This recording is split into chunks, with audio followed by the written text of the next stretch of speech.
siamo sotto il palco, abbiamo selezionato i vini più rock. Daniel, tu lo sai perché siamo andati fino in Piemonte a cercare la cantina Paolo Angelini e tra tutti i tuoi vini abbiamo preso proprio il Vignolino? Assolutamente, perché Paolo Angelini è la migliore azienda del Monferrato, fa dei vini veramente pazzeschi, con una eleganza e un equilibrio mostruoso. Abbiamo scelto il Vignolino perché è proprio il vitigno autoctono, proprio il vitigno che rappresenta il Monferrato. E Paolo Angelini proprio è il rappresentante di questo vitigno.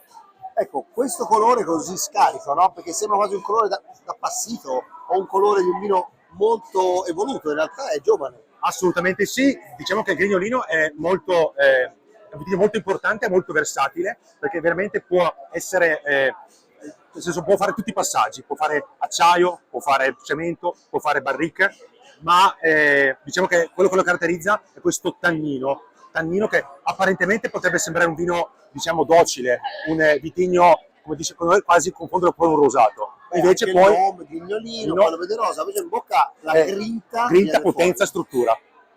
Grande, bello understatement, però poi come una ballad che a metà parte Esatto, magari parte pian piano, poi la batteria. Grande Vignolino, grazie mille. Dai.